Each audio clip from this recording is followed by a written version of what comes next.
What's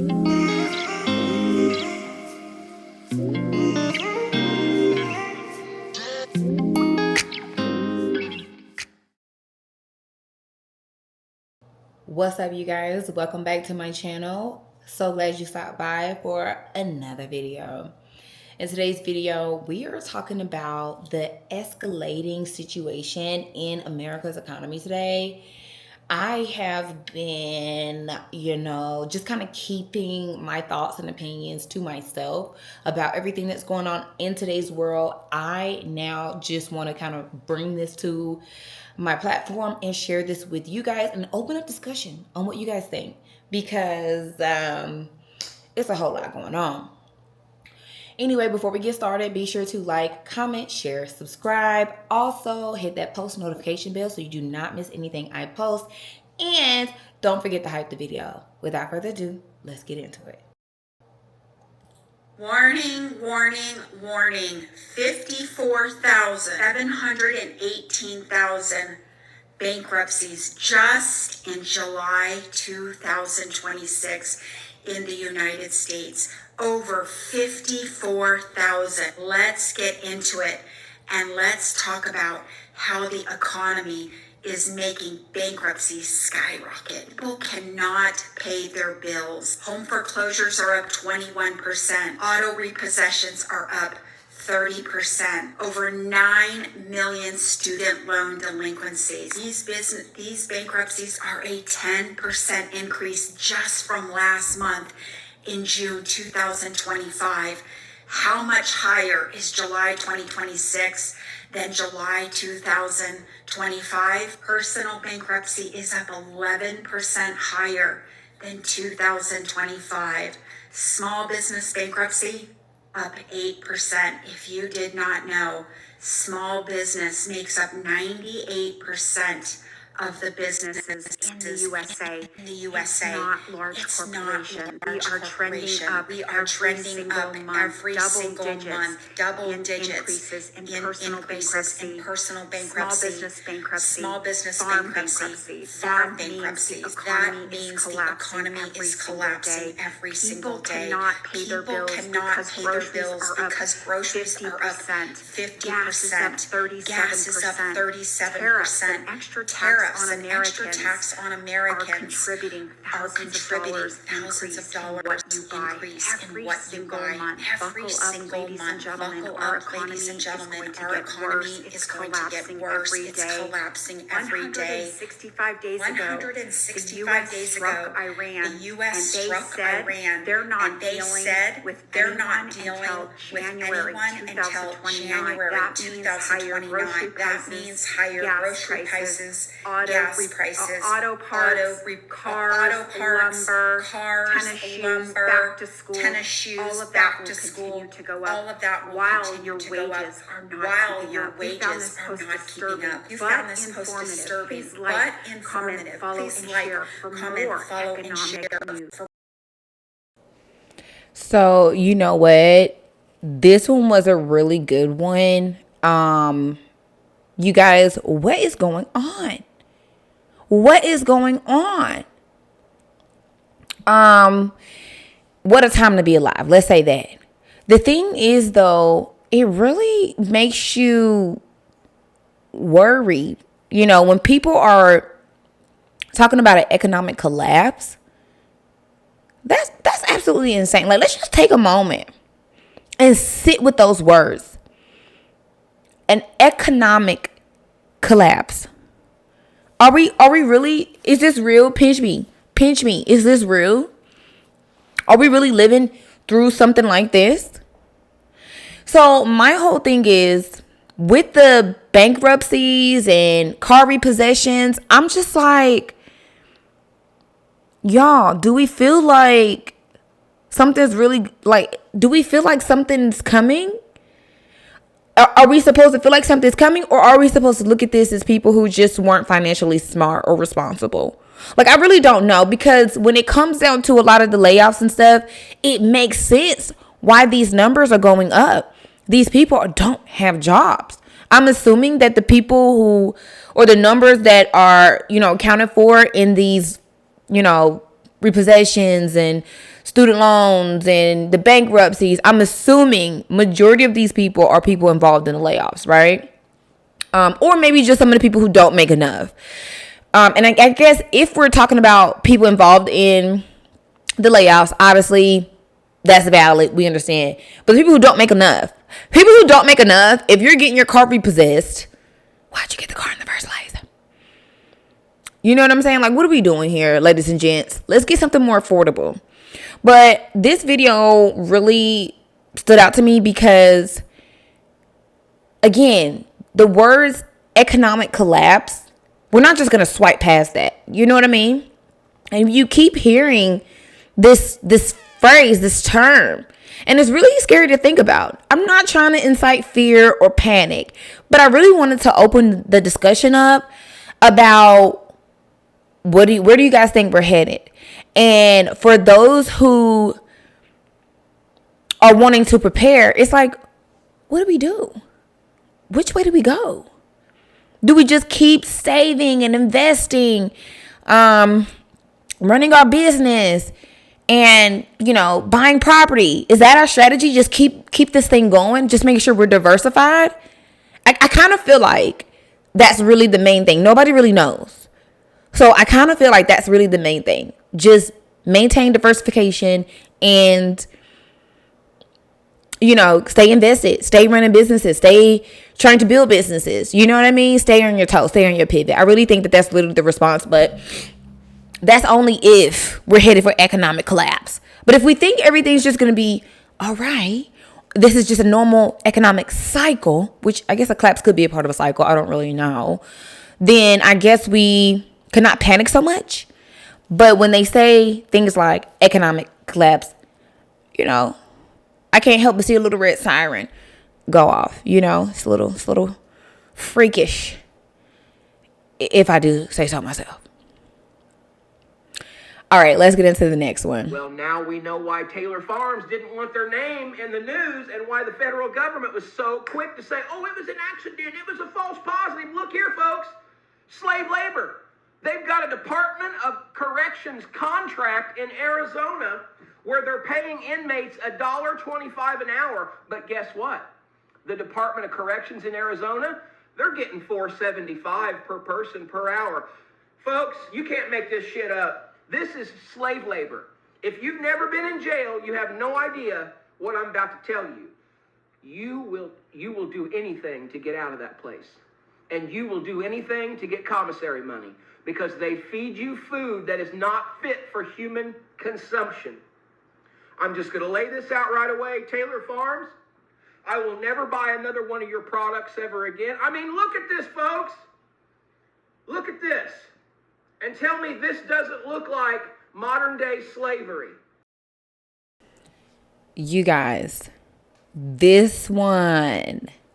Listen, I'm probably going to say that about a lot of my videos, but listen, or a lot of these videos that I find. But you guys, this one is very touchy. Very, very touchy. I'm sure you know why. Now, the thing here for me is this. It makes sense. Like, what do they say? Follow the money. It makes sense. I'm not even mad at them boys. It's disgusting. Yes, it's disgusting. But I'm not even mad at them. I feel like this whole thing came out and it helped us to connect the dots as to who is who. You know what I mean? And it's such a sad situation, but I'm glad now I know. Because just like my boy said here, we're not buying Taylor Farms anymore. And we really need to get to the bottom of who else? Who else? Matter of fact, I need that paperwork on my desk by midnight. Who else? Bring them here. Flush them out. Put that paperwork on my desk by midnight. Put that paperwork on my desk by midnight. I've had it up to here. You know what I mean? I did not get sick from the outbreak, thank God. And I'm wishing health and wellness on anyone and everyone who did get sick from it. It's absolutely disgusting. You know what I mean? And again, I just wish everyone well. I wish everyone, good health. I just hate that it came to this, and I hate that these corporations just expected to be able to rake in the dough off the backs of these people, thinking that there would never come a day where people will find out about how you're treating these people and where all this labor is coming from. Like, it really makes you very angry, right? Very angry. And it really opens your eyes to what these corporations are up to and what's behind the work of that's being done. And also, it's like, look at these people. Y'all not even taking good care of these people. Y'all not even making sure that the food is being treated like it's supposed to, being sanitized and handled with care, because you're not even handling those people with care. Like, literally, I'm so glad. I'm so sorry to the people who got sick, but I'm so glad that this happened, because how else would we have known? How else would we have known that now we know who to boycott? Taylor Farms, you're out of here. You're out of here. And again, the moment we find the rest of you, look me in my eyes. The moment we find the rest of you, you're done too. You're done too. Had to put this one up here, y'all. Had to put this one up here. This was special. This was near and dear. But there's a lot more of that that's going to come. So, let's just see what else. It's disgusting.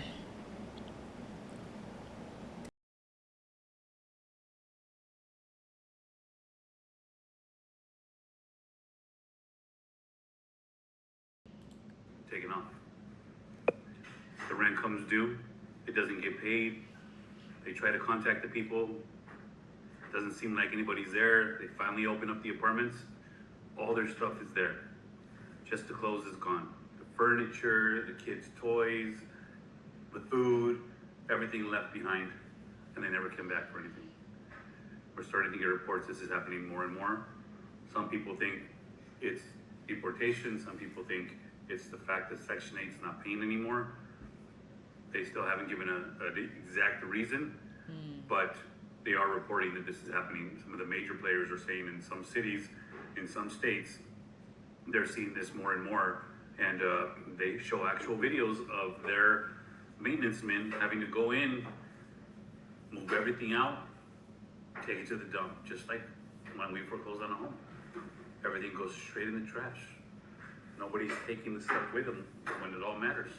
I just thought that would be good information to share with you guys. Taking off.